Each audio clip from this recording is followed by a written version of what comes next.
그때 지금도 그렇게 여러분 우리 어르신들 얼굴에 제가 그 눈에 제가 어리게 보이시겠지만 어릴 때 그런 생각을 해봤습니다.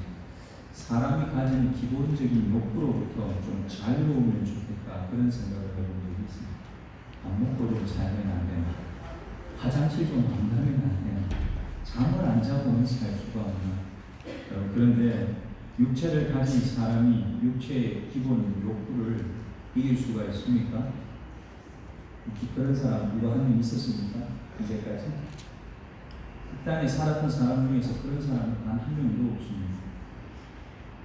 그런데 육체를 가진 사람이 육체의 기본 욕구를 이긴다 그 말은 뭐하고 똑같은 말인가 하면 죽는다는 거하고 똑같은 말입니다. 죽으면 저절로 이기게 되어 있습니다.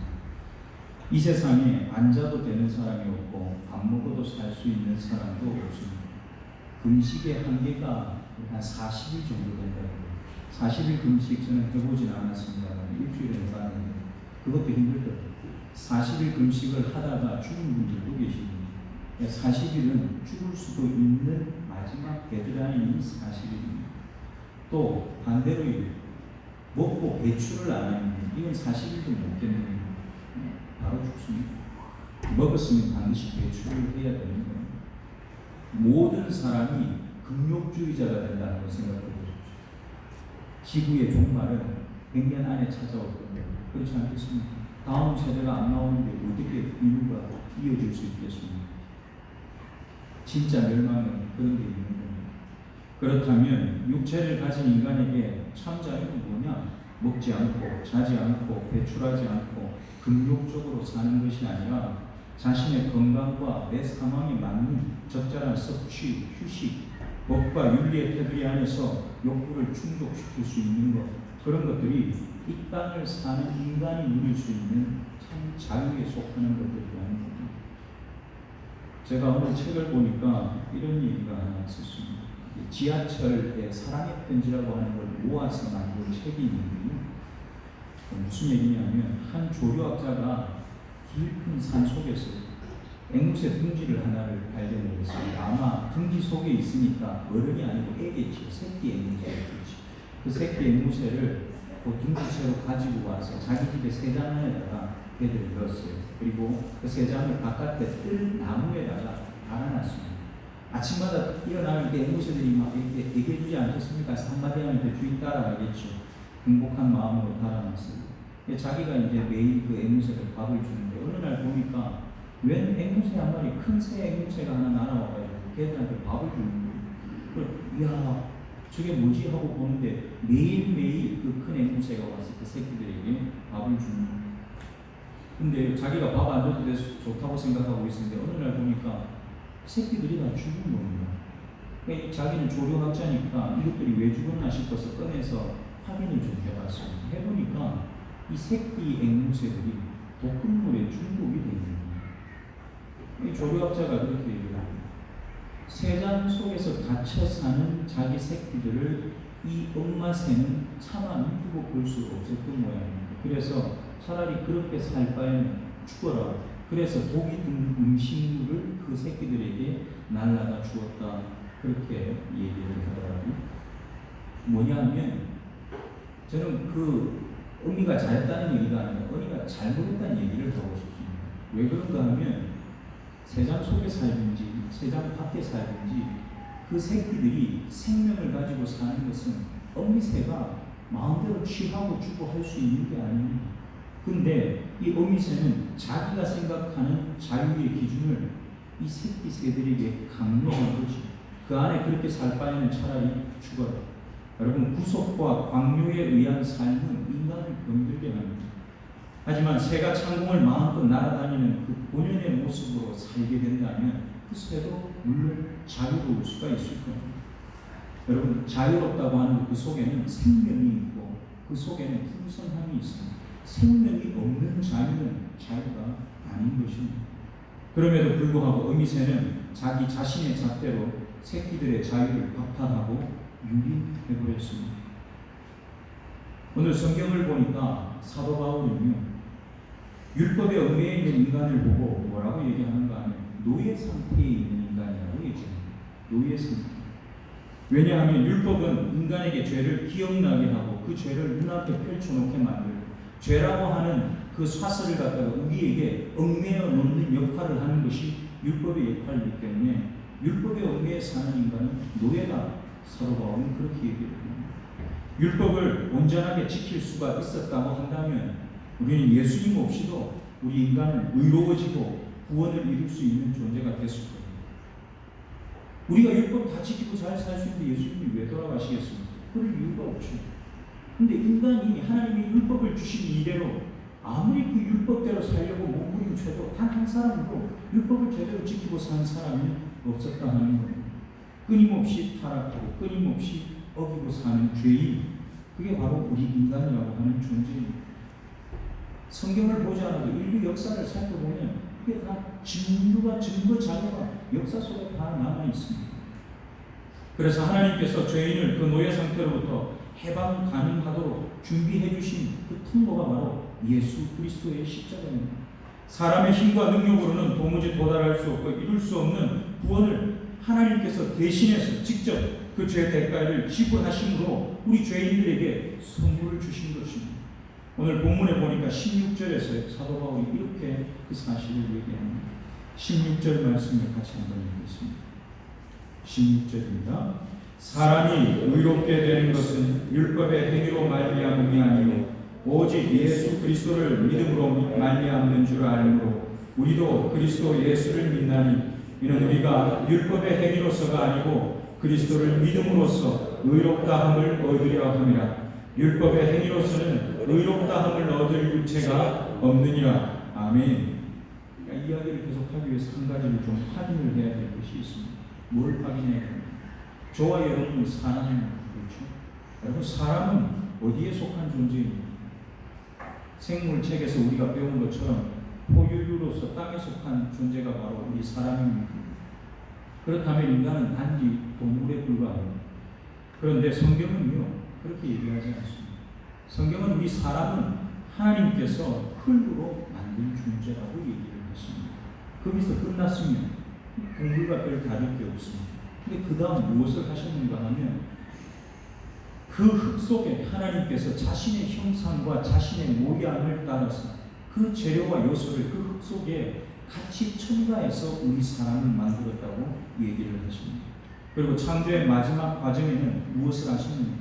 저와 여러분의 코에 생기를 불어넣으셨다고 얘기를 하십니다. 여러분 생기를 부여받은 저와 여러분이 산 존재, 생명이 된 줄 믿습니다. 이 땅의 모든 생물은 다 자신이 속한 세계가 있습니다. 그 세계를 벗어나면 더 자유로워 보일 것 같고 더 행복할 것처럼 생각될 수도 있습니다. 사람도 늘 그런 꿈을 꾸고 살았습니다. 그래서 하늘에 나는 새를 보고 야, 저 새는 얼마나 자유로울까? 나도 하늘을 날면 좋겠다. 수많은 사람들이 새처럼 하늘을 날기 위해서 가짜 털을 붙이고 뛰어내렸다가 죽은 사람들도 많이 있습니다. 과학기도 발전하면서 비행기가 만들어지고 사람도 새처럼 하늘을 날 수 있는 내 능력은 아니지만 그 하늘을 날 수 있는 시간을 우리는 지금 살고 있기는 합니다. 그런데요, 만약 그런 생각을 가진 생물이 있는데 이 생물이 물에 사는 존재였다면 어땠을까? 물에만 살아서 물이 실증난 물고기가 있다고 칩시다. 드디어 물을 벗어날 수 있는 기회를 잡았습니다. 이야, 드디어 물을 벗어났다. 저 물 속에 있어 내가 얼마나 답답했는지 모르고 사람들처럼 좀 땅 위에서 나도 살아봤으면 얼마나 좋을까 했는데 드디어 내가 땅 위에 나왔다. 기쁨은 잠시. 그 물고기는 시간이 조금만 지나고 나면 제대로 숨을 못 쉬어서 팔딱팔딱 끓일 겁니다. 그 시간도 오래 가지 않을 겁니다. 결국은 땅 위에서 최후를 맞게 될 겁니다. 물을 벗어나면 자유로울 것 같았지만 물을 벗어나면 물고기는 자유로운 게 아니고 죽음을 맞게 되는 겁니다. 우리 사람도 마찬가지입니다. 여러분 인간은 저절로 어쩌다 보니까 만들어진 우연한 존재가 아닙니다.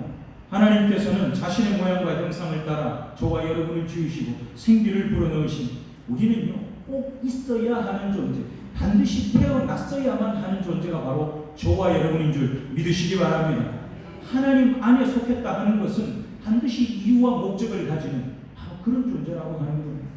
이것이 인간에 대한 소식을 밝혀줄 유일한 근거입니다.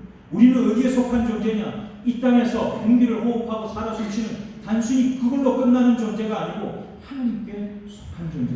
성경은 우리의 소속을 그렇게 밝혀줍니다.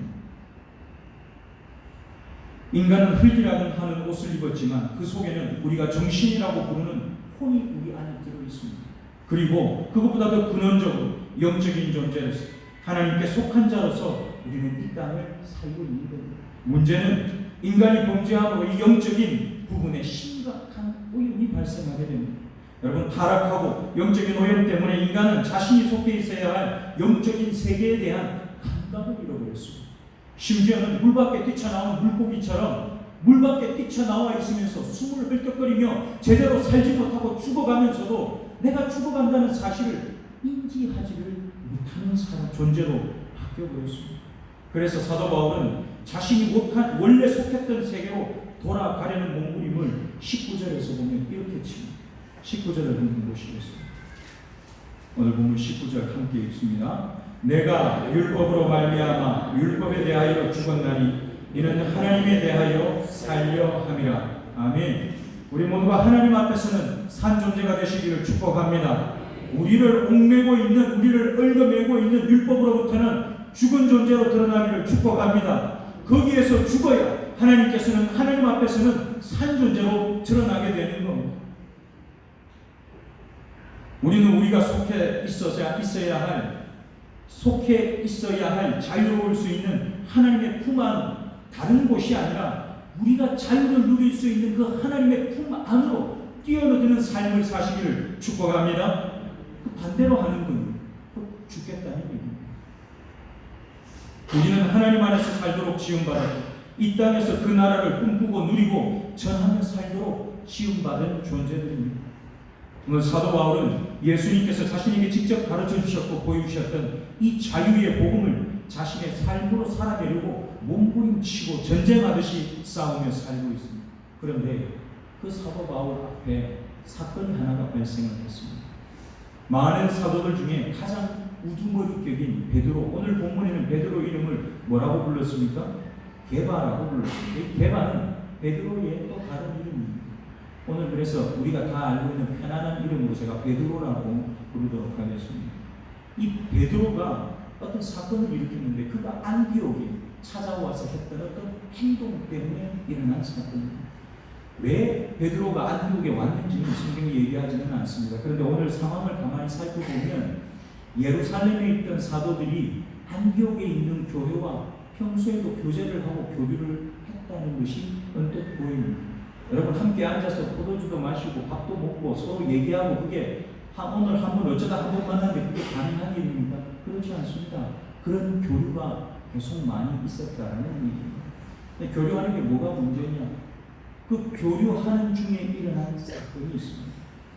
베드로가 이방인들과 안디옥 교회에는 유대인들로만 구성된 교회가 아니고 이방인으로서 예수를 믿게 된 많은 사람들이 안디옥 교회에 함께 신앙생활을 했습니다.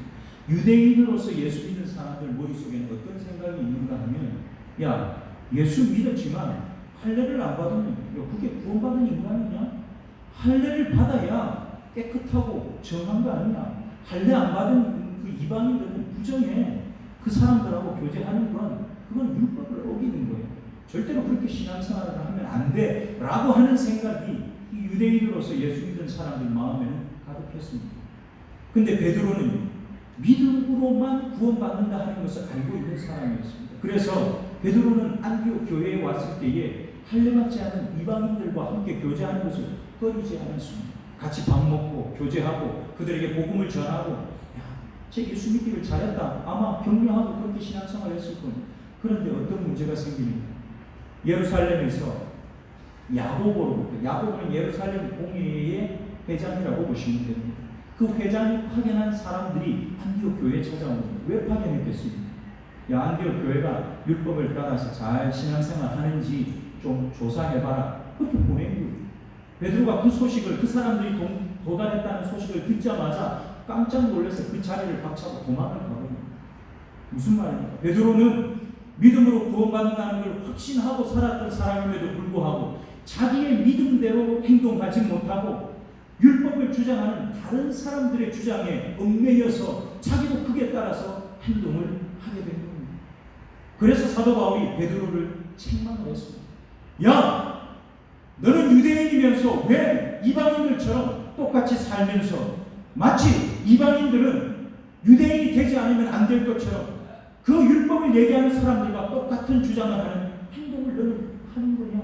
라고 베드로에게 큰 소리를 쳤습니다. 여러분, 사도 바울에게 이 베드로가 했던 행동은 예수님께서 주신 참 생명과 자유의 진리에 위배되는 위선적인 행동입니다. 위선자인 거죠. 네 입으로는 복음을 얘기하는데 네 행동은 복음이 아니라 율법을 얘기하고 있지 않느냐. 사도 바울은 그렇게 생각이 되는 겁니다. 이것은 베드로 혼자만의 문제가 아니라 그 자리에 함께 있었던 사도 바울과 함께 사역을 감당하고 있고 또 함께 믿음으로 구원받는다 하는 그 복음을 전했던 바나바까지도 같이 덩달아 그 장단에 춤을 추게 만들었던 겁니다. 사도 바울은 분노했습니다. 그래서 17절에 보면 이렇게 얘기합니다.